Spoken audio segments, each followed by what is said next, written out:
Namaskar विद्यार्थी मित्रांनो. Okay, so in this lecture today, in this lecture we are going to learn the Earth's gravitational force. We have learned about the whatever the centripetal force, then circular motion. We have also learned the Kepler laws and the gravitational force or the law of gravity. Okay, now the next point is that Earth gravitational force. पृथ्वीवरचा गुरुत्वीय बल. पृथ्वीवर जे काय गुरुत्वीय बल किंवा पृथ्वीचं गुरुत्वीय बल आहे ते. Okay. So before starting that concept, okay, let's see, there are some questions. Will the velocity of stone thrown vertically upwards remains constant? Will the velocity of stone thrown vertically upward remain constant, or will it change with the time? Okay, so what we ask there, that एक दगड आहे, जर तो दगड तुम्ही वर फेकला, you have thrown that stone in the sky, okay, so will that the velocity of that stone will remain it constant? मग त्या दगडाची जी काही गती आहे, वेग आहे, थोडक्यात ती कॉन्स्टंट राहतो का, तसाच राहतो का, म्हणजे ज्या वेगाने तुम्ही फेकला त्या वेगाने राहतो का, और will it change with the time, मग किंवा त्याच्यामध्ये काही बदल घडून येतो का, ओके, किंवा काही चेंज होतो का. So the answer is what? Yes, there will be a change in the velocity of that stone when you have thrown that in a upward direction with the time. Okay, म्हणजे काय, जेव्हा तुम्ही दगड वर फेकता तेव्हा त्याच्या गतीमध्ये हा फरक पडून येतो, बरोबर, ठीक आहे, म्हणजे बदल होतो, ती एकाच वेलोसिटीने एकाच गतीने एकाच वेगाने जात नाही. What is that change? How will it change? मग तो झालेला बदल आहे तो कसा असतो, ओके, किंवा कसा असेल. Okay, so what is that change? That change in the velocity कसा असेल? It goes reducing in the velocity with respect to time. Whatever the velocity of that stone will be reduced there as it goes upward in the sky. काय समजलं तुम्हाला? त्या दगडाची जी काय दगडाचा वेग आहे तो वर जाताना कमी कमी होतो. ओके, इट गोज डिक्रीजिंग और रिड्यूसिंग. लक्षात घ्या, तो कमी होतो किंवा त्याचा जी काही वेग आहे तो वेळेशी संबंधित कमी कमी कमी कमी होत जातो. Okay, now why doesn't the stone move up all the time? मग तो सतत वरच का जात नाही? Okay, so that is the question here, why that stone doesn't move up all the time? पूर्ण वेळ तो वरच का जात नाही? ओके, सो तुम्हाला माहिती आहे दगड फेकला काही काळानंतर तो काय होतं, खाली पडतो. किंवा तुम्ही बॉल फेकलेला असेल क्रिकेटरनं, सपोज एक बॉल हिट केला 6ला वगैरे, तो आकाशात तसंच जातो का? नाही, तो परत कुठेतरी पडतो. Okay, so likewise why doesn't the stone move up all the time? मग तो दगड आहे तो पूर्ण वेळ वर का जात नाही? So answer is what? There is action of gravitational force by the earth. Simple आहे आन्सर याचं. काय तर ग्रॅव्हिटेशनल फोर्स आहे पृथ्वीवरचा, तो काय करतो, गुरुत्वीय बल काय करतो, तर थोडक्यात त्या दगडालाच नाही तर पृथ्वीच्या आजूबाजूच्या सगळ्या वस्तूंना काय तर स्वतःकडे खेचण्याचा प्रयत्न करतो, बरोबर. आपण त्याआधी लॉ ऑफ ग्रॅव्हिटीमध्ये शिकलोय, ते डिटेलमध्ये बघू नंतर. Why does it fall down after reaching a certain height? So answer is the same. There is action of gravitational force, okay, and that action or whatever the gravitational force is directed towards the center of earth. लक्षात घ्या, जो काय gravitational force आहे, गुरुत्वीय बल आहे, ते पृथ्वीच्या केंद्राकडे जाणारं असतं किंवा केंद्राशी प्रत्येक वस्तू खेचण्याचा प्रयत्न करतं. ओके, तर म्हणून ते जे काय आहे काही वेळानंतर म्हणजे it having the continuous downward pull for that object or for that stone by your earth. तर पृथ्वीकडून कंटिन्युअस डाऊनवर्ड पुल फोर्स म्हणजे ओढण्याचा असा बल लागतं, आणि तो जो काही दगड असेल तो सुरुवातीला वर जात असतो, बरोबर, म्हणजे तो अपोज करत जात असतो त्याचा डाऊनवर्ड फोर्स, पण त्याची एवढी ताकद नसते किंवा त्याचा एवढा फोर्स नसतो, त्याची एवढी व्हेलॉसिटी नसते, मग ती कमी कमी कमी होत राहते आणि काही सर्टन हाईटवर गेल्यानंतर ती 0 होते, बरोबर. कारण की इकडून कंटिन्युअस डाऊनवर्ड पूल आहे, एखादा व्यक्ती धावतोय, पुढे धावतोय, बरोबर, आणि तुम्ही त्याला पाठीमागून ओढायला लागला, किंवा लाईक रोप रनिंग लाईक काहीतरी एक्झरसाइज असते बघा, तुम्हाला दोरी अशी पाठीमागं बांधलेली असते, ओके, आणि पाठीमागून कोणतरी ओढत असतो आणि तुम्ही पळत असता, ठीक आहे. त्या केसमध्ये काय होतं, तर तुम्हाला खूप ताकद लावावी लागते पळायला, किंवा तुम्ही थांबू पण शकता तो पाठीमागचा ओढत असल्यामुळं. लाईकवाईज तो वर निघालाय दगडाने, डाऊनवर्ड फोर्स किंवा ग्रॅव्हिटेशनल फोर्स पृथ्वीचा त्याला खाली ओढतोय. ओके, याचा अर्थ काय होणार आहे, मग तिथं त्याची वेळासाठी कमी कमी होत राहणार आहे आणि एका सर्टन पॉईंटला ती 0 होईल. ओके, तरी पण डाऊनवर्ड फोर्स लागतोयच, मग याचा अर्थ मग तो तिथून काय होईल, खाली खेचायला सुरुवात होईल. Then last one is the what does it maximum height depends on. So तो जे काय दगड आपण ज्या दिशेने फेकणार आहे बरोबर, तो ती जी काय हाईट आहे, किती हाईट पर्यंत तो पोहोचेल हे कशावर डिपेंडंट आहे. Okay, so what is the dependence factor for reaching that stone to a maximum height. काय डिपेंडन्स फॅक्टर असेल त्याचा, किंवा काय फॅक्टर असेल की तो दगड जास्त वर जाईल. ओके, तर सिंपल तुम्हाला माहिती आहे, तुम्ही जेवढ्या जोरात बॉल हिट कराल तेवढ्या जोरात तो आकाशात जाणार आहे बरोबर. हार्ड हिटर असतात बघा, ख्रिस गेल सारखे किंवा काही हार्ड हिटर असतात, ते जोरात बॉल हिट करतात, त्यामुळे तो बॉल आहे तो आकाशात किंवा तेवढं लांब अंतर गाठतो बरोबर. किंवा कोणत्याही वस्तूचं तुम्ही दगड जेवढ्या जोरात तुम्ही वर फेकाल बरोबर, जोरात याचा अर्थ इन हाय वेलॉसिटी. लक्षात घ्या, हाय वेलॉसिटी, पूर्ण जास्त वेगानं, जेवढ्या जास्त वेगानं वर फेकाल तेवढी ती हाईट रीच करणार आहे, तेवढा तो दगड किंवा ती वस्तू हाईट रीच करणार आहे, तेवढ्या वर जाणार आहे तो. ओके, कमी वेगाने फेकला तर इथंच जाईल बरोबर, जास्त वेगाने फेकला तर जास्त. तुम्ही हे करून बघू शकता. Okay, so that is the simple. So those are the answers. Okay, now from that we'll get that you know that there is a one certain specific power of your earth, okay, which is situated at the center of the earth, and that power is nothing but the gravitational force. That power is nothing but the gravitational force, okay, of your earth, not for just earth. Okay, it has a that gravitational force is also in the different planets and sun. Okay, now there is a gravitational force of that earth, and whatever the object, every object over the earth, okay, will get attracted because of that gravitational force towards the center of earth. लक्षात घ्या, पृथ्वीवरच्या या gravitational पृथ्वी बलामुळे काय होतं तर पृथ्वीवरच्या सगळ्या वस्तू ह्या पृथ्वीच्या केंद्राकडे आकर्षित होत असतात.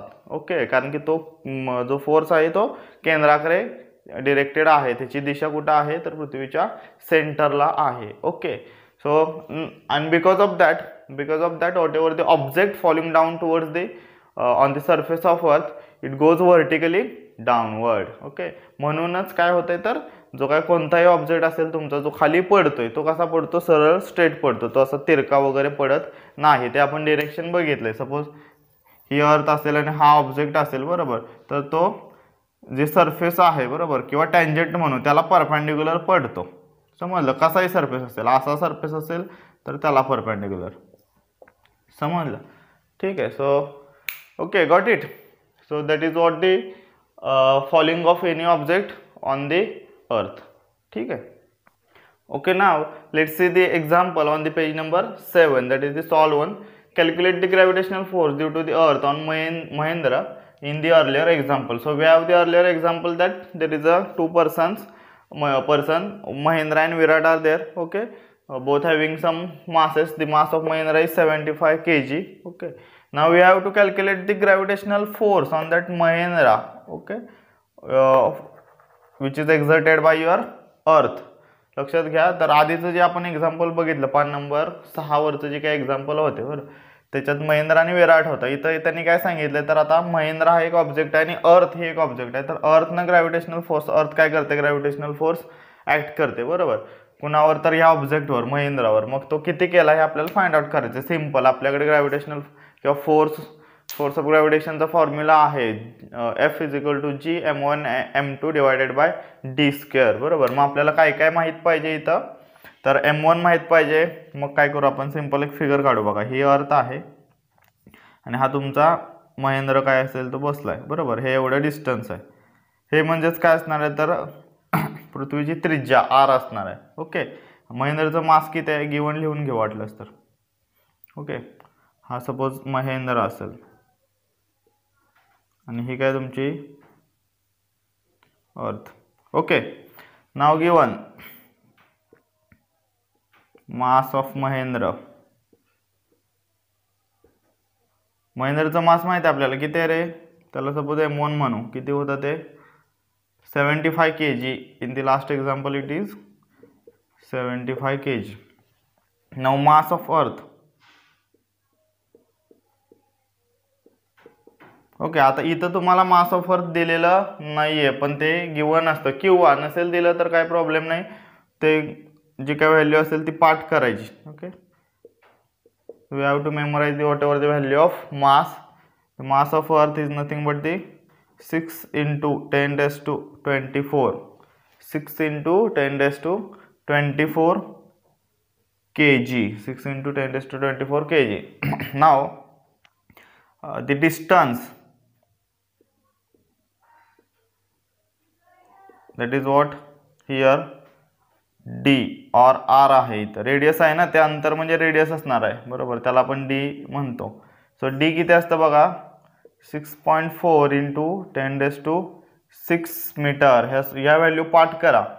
मास किती असतं, 6 गुणिले 10⁻²4 किलो.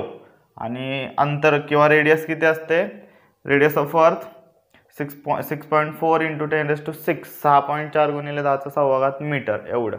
ओके, आणखी एक आपल्याला लागते, कुठली व्हॅल्यू लागते, कॉन्स्टंट, ग्रॅव्हिटेशनल कॉन्स्टंट. ग्रॅव्हिटेशनल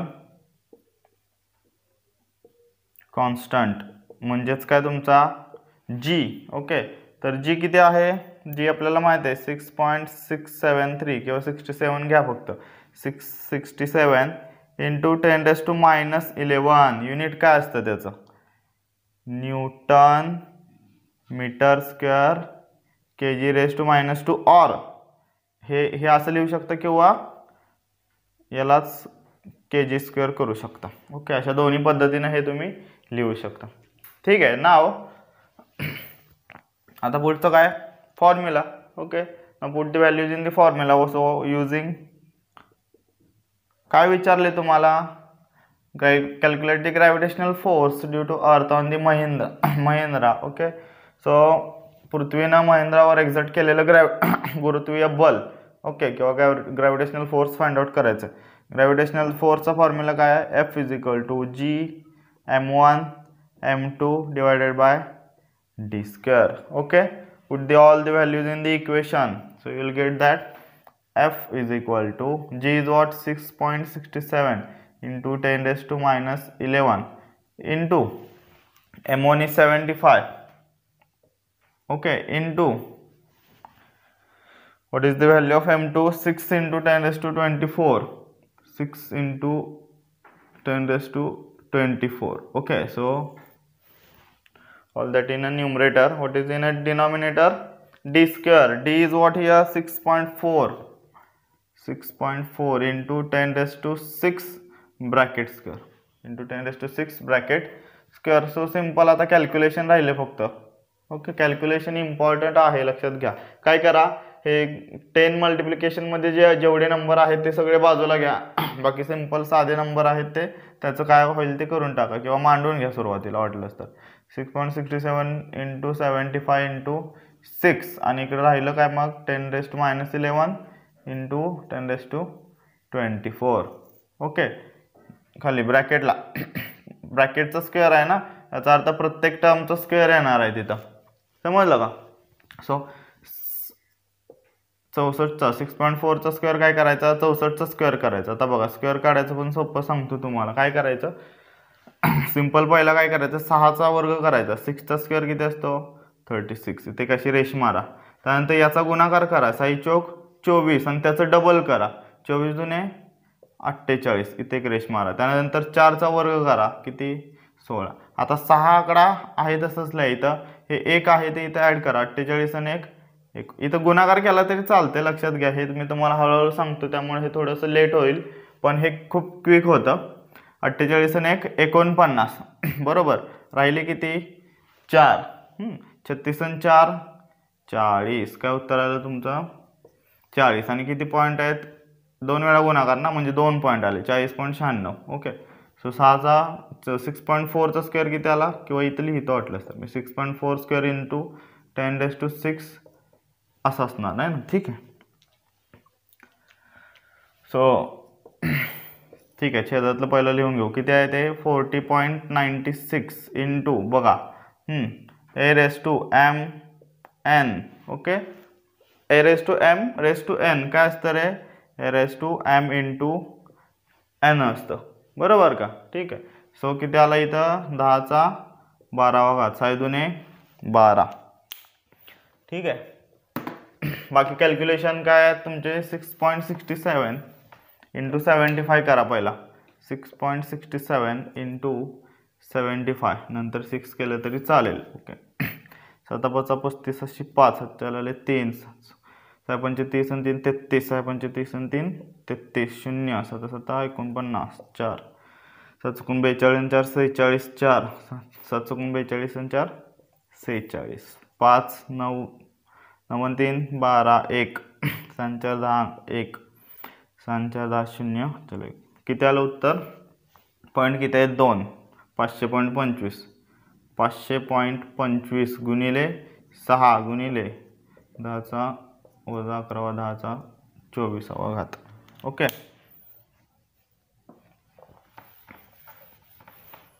पुढचं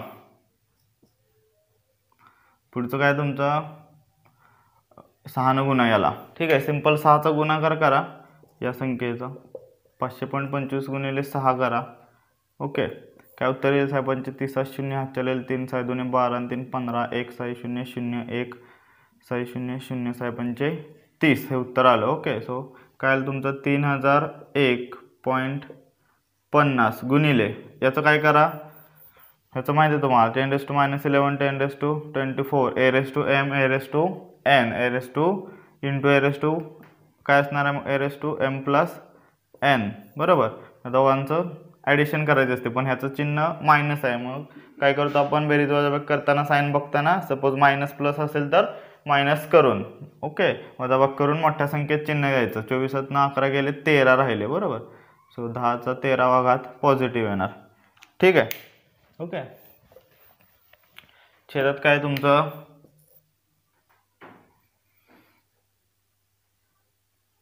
40.96 गुणिले 10चा 12वा घात. ओके. आता हे काय करू कन्वर्ट करू आपण. सिंपल काय करू हा पॉईंट दशांश चिन्ह या दोघांची घालू अंशाचं आणि छेदाचं. सिंपल माहिती आहे तुम्हाला. हे दशांश चिन्ह पलीकडे न्यायचं असेल तर काय करतो आपण इथं शेवटी आणायचं असेल तर 10⁻² करतो. बरोबर. -2 का तर 2 डिजिट तिकडे सरकवलं ना म्हणून तिकडे सरकवायचं आहे आणायचं आहे. दशांश चिन्हाच्या रूपात आणायचं आहे. दशांश चिन्हाच्या रूपात आणायचं असेल तर इकडे जर पॉईंट सरकवायचा असेल तर मायनस जे काय संख्या असेल त्या मायनस संख्येने मल्टिप्लाय करायचं. लक्षात घ्या. ओके. इंटू 10⁻13 आलं डिवायडेड बाय इकडं सेम तेच करायचं आहे 96 इंटू 10⁻² पॉईंट तिकडे घालवला -2 करा इंटू 10⁻12 आलं. ठीक आहे. सो परत हे सिम्प्लिफाय करा वाटलंच तर हे नंतर हे सिम्प्लिफाय करून ठेवू आपण 3001.50. ओके. हां गुणिले किती हे किती घेतलं आपण 10चा 13. हां. सो हे सिम्पल हे करा a⁻m a⁻n सॉल्व करा. हे 13तून 2 गेले 10चा 11वा राहिला इथं. ओके. ठीक आहे. त्यानंतर डिवाइडला सुद्धा करा. किती राहतं हे 10चा 10वा घात राहतोय. बरोबर. ठीक आहे. परत तुम्हाला माहिती आहे a⁻m डिवायडेड बाय a⁻n काय असतं a⁻m - n असतो. ठीक आहे. म्हणजे 11तून 10 सिंपल वजा करून टाकायचे. किती राहिलं 1. ठीक आहे. 3001.50 गुणिले किती आलं तुमचा 10चा 11वा घात छेद 10चा 10वा घात. बरोबर. काय आलं मग 10चा 11 वजा 10 किती आलं 10चा पहिला घात 1 म्हणजे 10 फक्त. Okay. Into 10 divided by 4096. Okay. So इथपर्यंत सॉल्व केलं आपण. इथपर्यंत सॉल्व केल्यानंतर तर सिंपल याचं राहिलं. ओके. सो याचं डिवायडेशन आता हा 4096 आपण बघितलं तर कशाचा वर्ग आहे 64चा वर्ग आहे. बरोबर. मग 64 सिंपल याला भाग जाऊ शकतो. ठीक आहे. सो डायरेक्ट आपण 64 याला भाग घालू. पण 64 पाठ नसतो मग 8 घालू. ओके. 8चा पाढा आपला पाठ असतो. 8 64ला जातो. पहिला 8चा भाग घालवा. 8 पंचे 40 8 के 8 राहिले 8 2 16. ओके. इकडे 8चा घालवा 8 त्रिक 24 बरोबर. 8 त्रिक 24 राहिले किती तुमचे 6 राहिले. ओके 6 वर 1 0 60. सो 8 7 56 7चा राहिले 4 4 वर 1 41. हे व्यवस्थित भाग घालवा, मी माझ्या पद्धतीने घालवतो इथं. 41 8 त्रिक 24 8 चौक 32 राहिले 8 त्रिक 24 8 चौक 32 8 पंचे 40 5चा लागतोय. ओके राहिला 1. त्यानंतर 1 वर 5 15 8 1 8 राहिले 7 0 70 8 7 56 8 8 64 राहिले 64 म्हणजे राहिले 6 आला पॉईंट. ओके ठीक आहे. पॉईंट घेतल्यानंतर 6 वर 0 किती झाले, हां परत अतिसाठी 56 राहिले 4 8 पंचे 40. ओके सो काय आलं तुमचं 37,518.75 छेद 512 गुणिले हे 10 तसंच ठेवा इकडं. ओके किंवा हे आतमध्ये पॉईंट घालवला तरी चालेल, किंवा नंतर सांगतो मी तुम्हाला कसं घालवायचं. परत 8ने भाग जातोय का, जातोय. 8चा घन असतो ना हा. ओके सो 8 7 56 8 64 येणार 8चा घन म्हणजे. ठीक आहे. सो 8 48 राहिले किती 3 राहिले 8 चौक 32. ठीक आहे इकडं 8ने घालवा.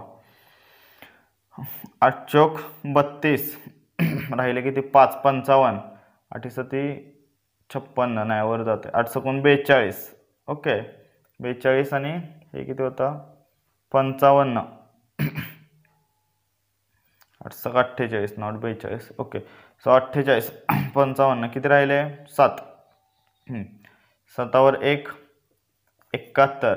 ओके 8 8 64 राहिले किती परत 7 राहिले 64 वजा केले की 11 4 गेले 7 राहिले. ओके सो परत 60 7 नंतर काय इथं पॉईंट आहे तुमचा 7 नंतर काय 78.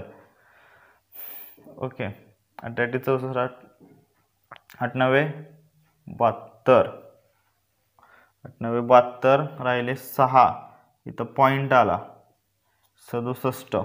ओके त्यानंतर 8 8 64 राहिले 3 35 8 चौक 32.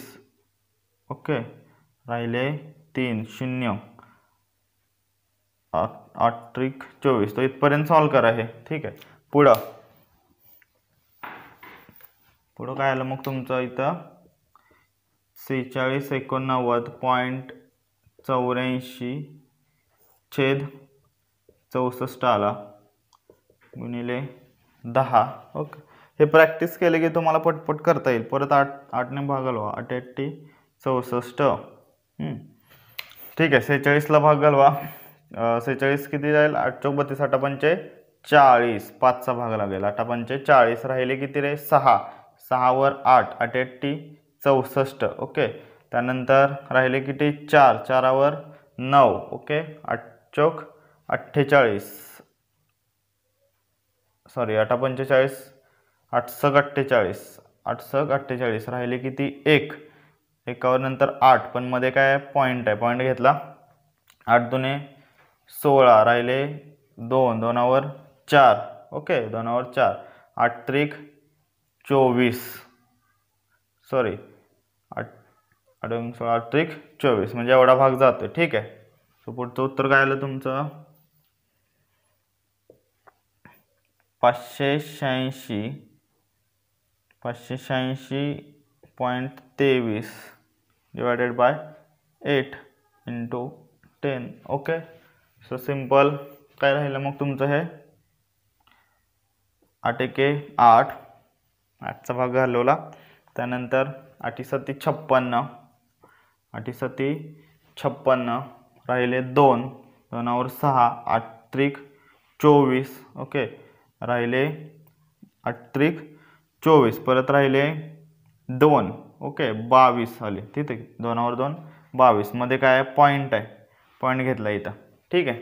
त्यानंतर 8 16 8 त्रिक 8 1 8 2 16 राहिले 6. ओके 6 वर 3 8 7 56 8 7 56 राहिले 63 56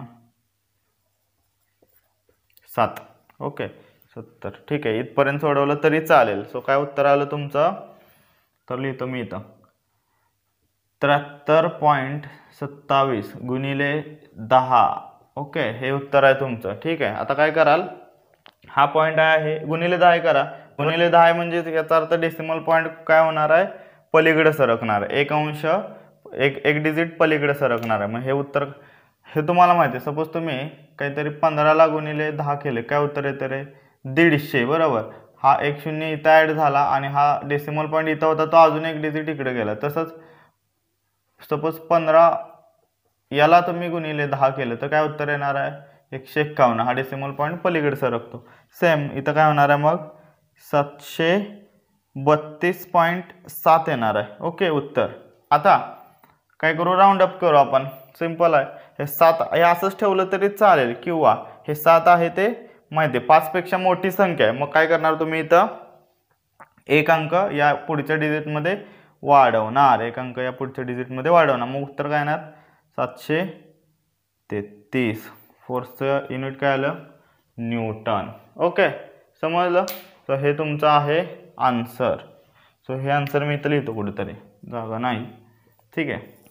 therefore F is equal to 733 newton. So कॅल्क्युलेशनरी पार्ट आहे सगळं याच्यात. कॅल्क्युलेशन व्यवस्थित करा.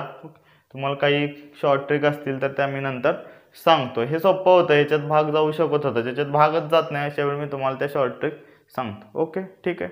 Okay, now next example is that the starting from rest, what will be the Mahindra's velocity after 1 second if he is falling down due to gravitational force of the earth. काय तर rest पासून सुरुवात करून त्या महेंद्र सुरुवातीला rest मध्ये आहे म्हणजे तुम्हाला माहिती आहे इनिशियल वेलोसिटी त्याची 0 असणार आहे. सो एका सेकंदानंतर काय होतंय तर तो थोडक्यात एका सेकंदासाठी खाली पडतोय falling down due to gravitational force of earth. पृथ्वीच्या गुरुत्वाकर्षण बलामुळे तो पृथ्वीकडे खेचला जातोय खाली पडतोय. मग त्याची व्हेलॉसिटी काय असेल सुरुवातीला तो 0 आहे किंवा स्टेट ऑफ रेस्ट मध्ये आहे. सोपं आहे हे. सुरुवातीला काय करायचं एक्सलेशन फाइंड आउट करायचं आणि न्यूटनचा तुमचा फर्स्ट लॉ वापरायचा किंवा एक्सलेशनचा फॉर्म्युला वापरून सुद्धा तुम्ही फाइंड आउट करू शकता. ठीक आहे. Starting from the rest. So initial velocity okay is equal to u किती असणार आहे 0 metre per second. Final velocity find out करायचे बरोबर.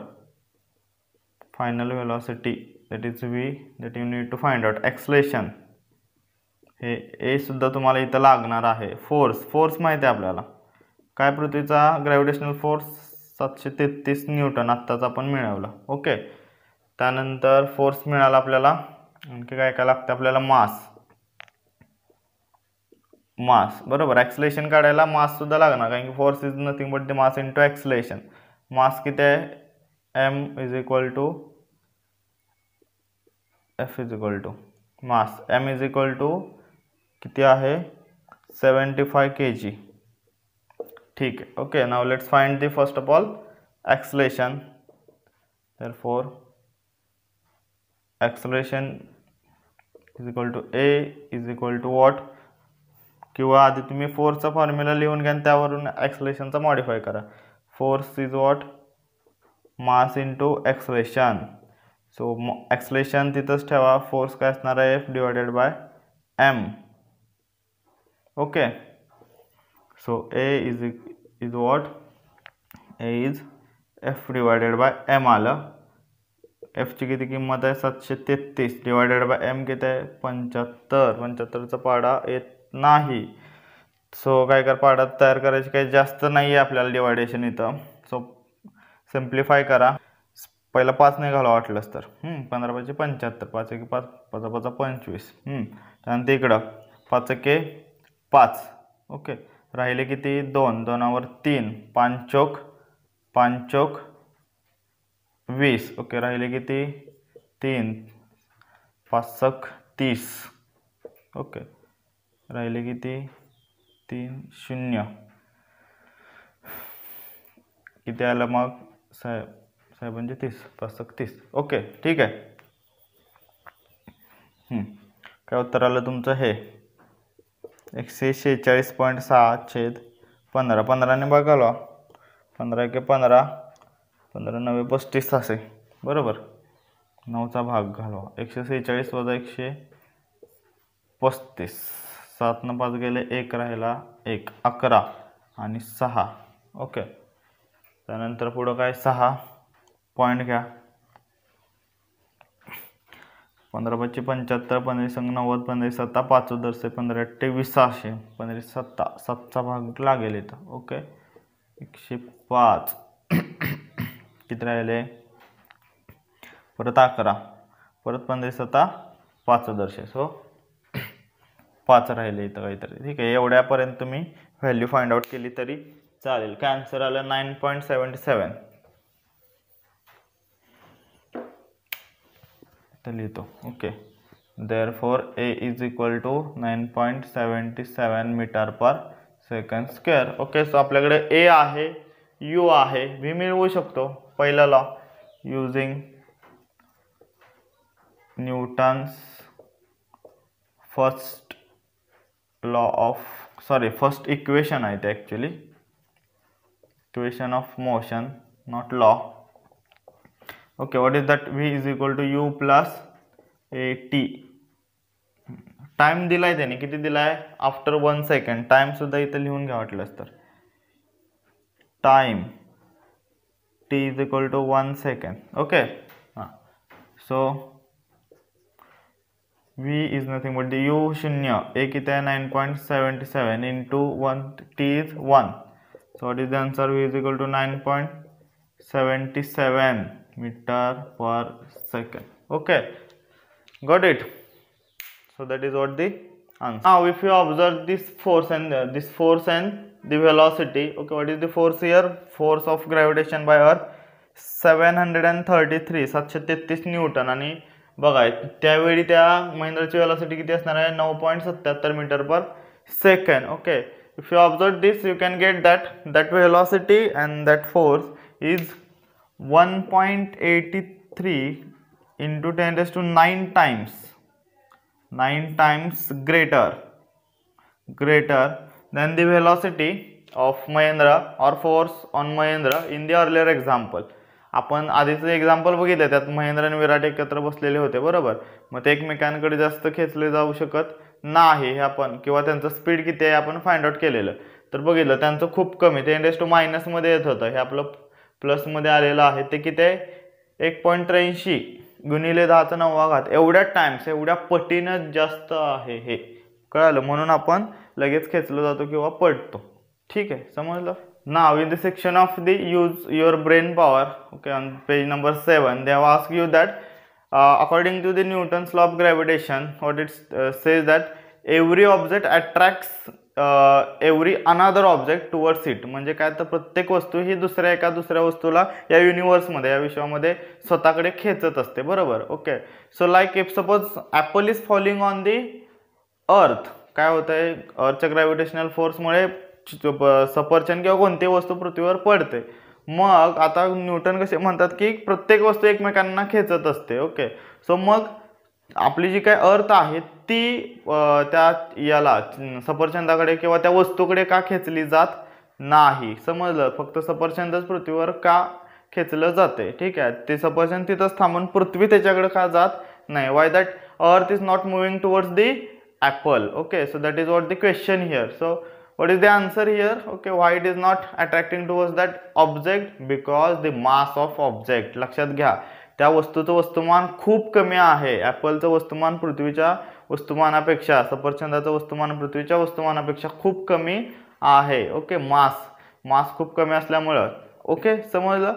सो मास फॅक्टर इथं महत्त्वाचा आहे. कळलं? जेवढं जास्त मास आहे तेवढे जास्त त्याची ग्रॅव्हिटेशनल पॉवर असणार आहे, ग्रॅव्हिटेशनल फोर्स आहे, कारण की तो मल्टिप्लिकेशन मध्ये आहे. तुम्हाला समजतंय?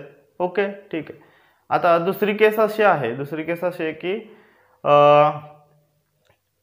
If suppose the apple is falling down on the earth, okay, then that same attracting force by the earth is applied on the moon, applied on the satellites. Okay, समजलं? जे काय तुमचे आर्टिफिशियल सॅटेलाइट असतील, तुमचा natural satellite moon आहे, त्याच्यावर सुद्धा मग ग्रॅव्हिटेशनल फोर्स पृथ्वीचा ऍक्ट आहेच बरोबर. Now but now why they are not falling on the earth, म्हणजेच काय तर ते मग का पृथ्वीला अट्रॅक्ट होत नाहीत किंवा ते पृथ्वीवर पडत नाहीत. ओके, सो याचा आन्सर आपण आधीच बघितले सर्क्युलर मोशनमध्ये किंवा सेंट्रिपिटल मोशनमध्ये. Because that objects are in a motion, that objects are in a motion. ते कसे आहेत, गतीमध्ये आहेत. They having some velocity, because of that velocity they are revolving. Okay, they are revolving around the earth. Okay, why they are revolving around the earth? Because earth is attracting that object towards the center of earth, but they are moving. ते काय होतात, फिरतात. पृथ्वी त्यांना स्वतःकडे खेचण्याचा प्रयत्न करतात, पण ते काय होतात मूव्ह होतात किंवा ते मोशन मध्ये असल्यामुळे मग ते काय करतात, दुसरीकडे कुठे न जातात तिथंच फिरत बसतात, त्या सर्क्युलर ऑर्बिट मध्ये फिरत बसतात. ओके, सर हे सिंपल आन्सर आहे त्याचं. लक्षात आलं का? तर हे चंद्र आणि बाकी सॅटेलाइट आहेत, बाकी उपग्रह आहेत, ते पृथ्वीवर का पडत नाही, तर याचं एकच कारण आहे की ते मोशनमध्ये आहेत. ओके, ते गतीमध्ये आहेत, त्यामुळं त्यांना काहीतरी वेलॉसिटी आहे, म्हणून ते वेलॉसिटी आहे प्लस अट्रॅक्टिव्ह फोर्स पण आहेच पृथ्वीचा, म्हणून तर ते एका सर्टन की त्या स्पेसिफिक ऑर्बिटमध्येच फिरत आहेत. अदरवाईज मग ते जर वेलॉसिटी आपण तुम्हाला माहिती आहे, सपोज तुम्ही पळत असाल, धावत असाल, तर तुम्ही काहीतरी अंतर पार करता, तसंच त्यांनी सुद्धा काहीतरी डिस्टन्स कव्हर केलं असतं किंवा ते स्ट्रेट लाईनमध्ये गेले असते. पण मग ते स्ट्रेट लाईनमध्ये का गेले नाहीत, जरी मोशनमध्ये असून फिरतायत ना, मग ते स्ट्रेट लाईनमध्ये गेले नाहीत का, तर ग्रॅव्हिटेशनल फोर्स किंवा सेंट्रिपिटल फोर्स असल्यामुळे. ओके, समजलं.